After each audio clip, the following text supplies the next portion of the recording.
Assalamualaikum warahmatullahi wabarakatuh. Perkenalkan, nama saya Nihayatul Mutimah.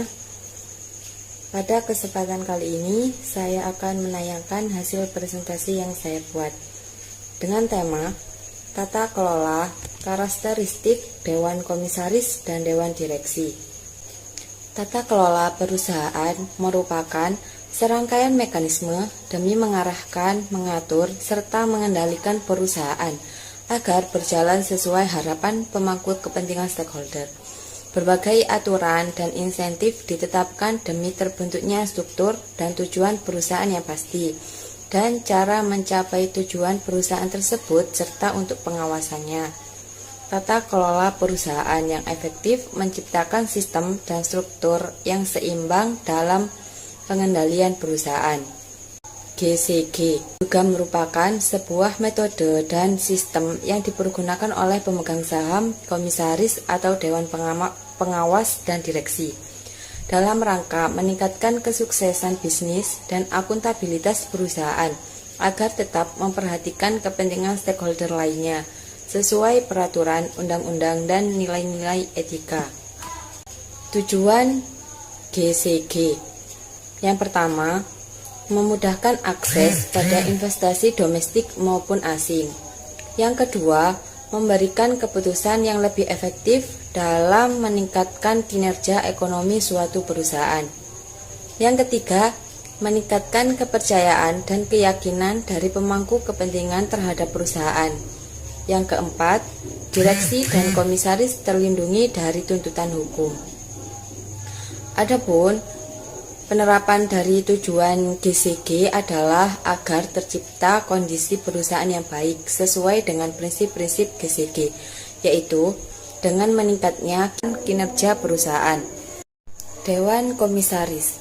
Dewan Komisaris adalah sebagai suatu sistem yang mengawasi mekanisme manajemen dan memberikan petunjuk dan arahan pada pengelola perusahaan, sehingga Dewan Komisaris merupakan pusat ketahanan dan kesuksesan perusahaan. Terdapat 3 elemen penting yang akan mempengaruhi tingkat efektivitas Dewan Komisaris, yaitu yang pertama, independensi, yang kedua, aktivitas dan remunerasi.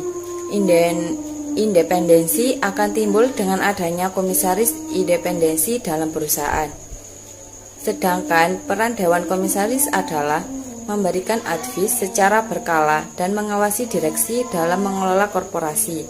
Dewan Komisaris harus terlibat dalam pengambilan keputusan strategi tertentu. Korporasi termasuk menyetujui visi, dan strategi yang dirumuskan oleh direksi, rencana laba jangka panjang dan rencana laba jangka pendek korporasi, dan memberikan advis dan supervisi kepada direksi atas pengelolaan implementasinya. Tugas Dewan Komisaris. Yang pertama, Dewan Komisaris melakukan pengawasan atas kebijakan yang akan telah dilakukan oleh perusahaan. Dewan Komisaris juga dapat memberikan nasihat kepada direksi dengan tujuan sesuai dengan kepentingan perusahaan. Yang kedua, dalam memberikan nasihat kepada direksi, Dewan Komisaris wajib melakukannya dengan itikat baik, kehati-hatian, dan bertanggung jawab demi kepentingan perseroan. Dan yang ketiga, Dewan Komisaris turut bertanggung jawab secara pribadi atas kerugian perusahaan apabila Dewan Komisaris yang bersangkutan terbukti bersalah atau lalai dalam menjalankan tugasnya sebagaimana mestinya. Dewan Direksi adalah pihak yang ada pada perusahaan yang bertanggung jawab melaksanakan kegiatan dan pengurusan perusahaan. Anggota Dewan Direksi diangkat oleh RUPS. Dewan Direksi bertanggung jawab penuh atas semua bentuk kegiatan operasional dan kepengurusan perusahaan untuk melaksanakan kepentingan untuk pencapaian tujuan perusahaan. Tanggung jawab Dewan Direksi juga terhadap kepentingan perusahaan dengan berbagai pihak eksternal seperti pemasok, konsumen, dan pihak legal. Tugas dan tanggung jawab Dewan Direksi. Yang pertama, Direksi wajib dengan itikat baik dan penuh tanggung jawab mengerjakan tugas pengurusan perseroan dengan tetap memperhatikan keseimbangan kepentingan seluruh pihak yang berkepentingan dengan aktivitas perseroan. Yang kedua, direksi wajib tunduk terhadap peraturan perundang-undangan yang berlaku, anggota dasar dan keputusan RUPS. Yang ketiga, dalam memimpin dan mengurus perseroan semata-mata hanya untuk kepentingan dan tujuan perseroan dan selalu berusaha meningkatkan efisiensi dan efektivitas perseroan sehingga akan meningkatkan kinerja perusahaan.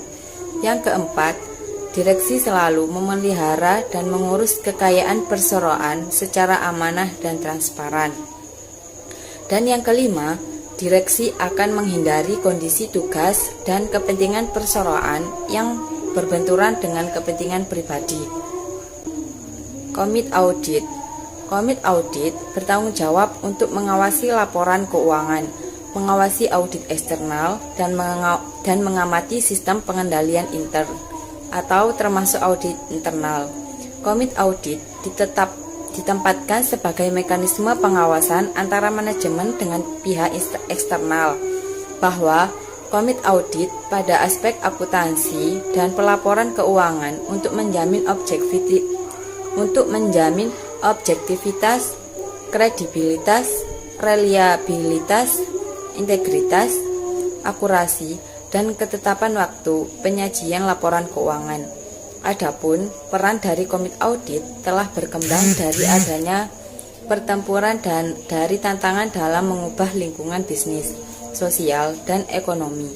Peran komit audit sebagai yang menjamin bahwa interes dari pemegang saham dapat dilindungi dalam kaitannya dengan laporan keuangan dan kontrol internal. Hubungan antara ukuran Dewan Direktur terhadap kinerja perusahaan. Dewan Direksi memiliki peranan yang sangat vital dalam suatu perusahaan. Dengan adanya pemisahan peran dengan Dewan Komisaris, Dewan Direksi memiliki kuasa yang besar dalam mengelola segala sumber daya yang ada dalam perusahaan. Dewan Direksi memiliki tugas untuk menentukan arah kebijakan dan strategi sumber daya yang dimiliki oleh perusahaan, baik untuk jangka pendek maupun jangka panjang.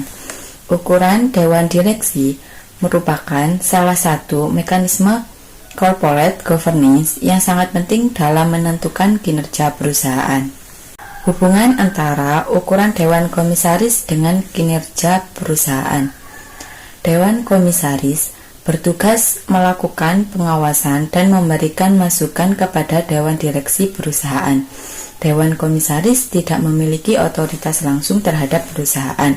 Fungsi utama dari Dewan Komisaris adalah mengawasi kelengkapan dan kualitas informasi laporan atas kinerja Dewan Direksi. Karena itu, posisi Dewan Komisaris sangat penting dalam menjembatani kepentingan prinsipal dalam sebuah perusahaan. Dengan semakin banyaknya anggota Dewan Komisaris, pengawasan terhadap Dewan Direksi jauh lebih baik. Masukan atau opsi yang akan didapat direksi akan jauh lebih banyak. Ukuran Dewan Komisaris berpengaruh positif terhadap kinerja keuangan perusahaan. Hubungan antara ukuran perusahaan dengan kinerja perusahaan. Ukuran perusahaan merupakan hal yang penting dalam proses pelaporan keuangan. Ukuran perusahaan dalam penelitian ini diukur dengan melihat seberapa besar aset yang dimiliki oleh sebuah perusahaan.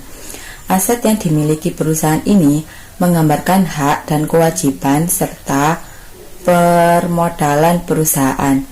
Perusahaan dengan aset besar biasanya akan mendapatkan perhatian lebih dari masyarakat.